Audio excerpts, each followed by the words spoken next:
ప్రియమైన దేవుని బిడ్డలారా, ఈరోజు మీకు ఒక వాక్యమును ప్రసాదిస్తాము. ఆ వాక్యమును మీరు తూచా తప్పకుండా పాటించవలెను. అలాగే ఫాదర్ గారు, మీరు చెప్పండి, మేము అలానే ఫాలో అవుతాం. అలాగే ఫాదర్, చెప్పండి. నీ వలె నీ పొరుగు వాణిని ప్రేమించుము. దీని అర్థము, మన ఇరుగు పొరుగు వాళ్ళతో మనం ప్రేమగా ఉండాలి. ఎవరినీ ద్వేషించకూడదు, ప్రేమతో మెలగాలి. ఓకే ఫాదర్, అట్లానే చేస్తాము. హాయ్ జెస్సీ, ఎలా ఉన్నావు? హలో, ఎవరు నువ్వు? నేను నీకు ఎలా తెలుసు? ఏంటి జెస్సీ, నేను శ్యామ్ని, నన్ను గుర్తుపట్టలేదా? మీ పక్కింట్లో ఉంటాము. ఓ అవునా, మా పొరుగింటి వారా? అవును జెస్సీ, నేను చాలా రోజుల నుంచి నీకు విషయం చెప్దాం అనుకుంటున్నాను. ఓ అవునా, చెప్పండి. ఐ లవ్ యూ జెస్సీ, నేను నిన్ను ప్రేమిస్తున్నాను. ఓ అవునా, మా పాస్టర్ గారు చెప్పారు పొరుగింటి వారిని ప్రేమించమని. అయితే నేను నిన్ను ప్రేమిస్తున్నాను. అయితే పద, మనం వెళ్ళి పెళ్లి చేసుకొని మా ఊరు వెళ్ళిపోదాం. ఓకే శ్యామ్, పద అట్లానే వెళ్ళిపోదాం. రే పాస్టరు, ఎక్కడ తెచ్చావురా? ఏమిటి జాన్, ఏమి అంత ఆవేశంగా ఉన్నావు? ఏముంది పాస్టర్, అయిపోయింది, అంతా అయిపోయింది, ఇంకేముంది? అరే జాన్, ప్రియమైన ప్రభువు బిడ్డ, ఏమైందో చెప్పు. ఎందుకు అలా ఏడుస్తున్నావు? ఇంకేం కావాలి పాస్టర్ గారు? మొన్న ఏం చెప్పారు? ఒక వాక్యం చెప్పి దాన్ని తూచా తప్పకుండా పాటించమని చెప్పారా? అవును, అందులో ఏముంది? అందులో ఏముందా? నా కొంప ముంచింది అదే వాక్యం. అదేమిటి? ప్రభు వాక్యం ఎల్లవేళలా నిన్ను కాపాడుగాక.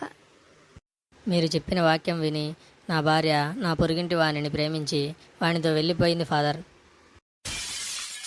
ఓ అలా జరిగిందా? అవునరా ఫాదరు, అట్లానే జరిగింది. నిన్ను చంపేస్తా చూడు. ఓ ప్రభువా, నన్ను కాపాడు. నీ వాక్యం వలన ఇంత ఘోరం జరుగుతుందని నేను ఊహించలేదు. ఒరే ఫాదరు, చచ్చిపోయావా? నీ వల్ల నా జీవితమే నాశనం అయిందిరా, చావు. అరే రవి, ఏంద్రా నా జీవితం ఎట్లా అయిపోయింది? అరే జాన్, ఏంద్రా అట్లా బాధపడుతున్నావు? ఏమైంది? ఆ చర్చిలో పాస్టర్ చెప్పిన వాక్యం విని నా భార్య వేరే వానితో. ఇంకా అవ్వాల్సింది ఏముందిరా? చర్చిలో పాస్టర్ చెప్పిన వాక్యం విని నా భార్య పొరిగింటి వానితో లేచిపోయింది. ఓ అవునా, ఏం వాక్యం చెప్పాడు? అలా ఎందుకు జరిగింది? నువ్వే చెప్పాలరా. నువ్వు భగవద్గీత, బైబిల్, ఖురాను 3 చదువుతావు కదా. ఈ బైబిల్లో వాక్యం నా కొంపకే తిప్పలు తెచ్చింది. అరే ముందు ఏం వాక్యమో చెప్పరా, దాని వివరం చెప్తాను. ఆ పాస్టరు మీ వలే మీ పొరుగు వాడిని ప్రేమించమని చెప్పాడు. అందులో ఏముంది?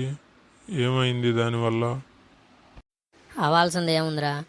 నా భార్య దాన్ని అర్థం చేసుకొని నా పొరుగింటి వాడిని ప్రేమించి వాడిని పెళ్లి చేసుకొని వెళ్ళిపోయింది. ఓ అలా జరిగిందా? ప్రభువు చెప్పిన వాక్యంలో సరైన భావం అర్థం కాకపోతే ఇట్లానే జరుగుతుంది. సరే, నువ్వన్నా చెప్పరా, దాన్ని ఎట్లా అర్థం చేసుకోవాలి? నీ పొరుగువాడిని ప్రేమించమంటే నీ పక్కింటోడో, పొరుగింటోడో, నీ బంధువో, చుట్టమో వీళ్ళు కాదురా.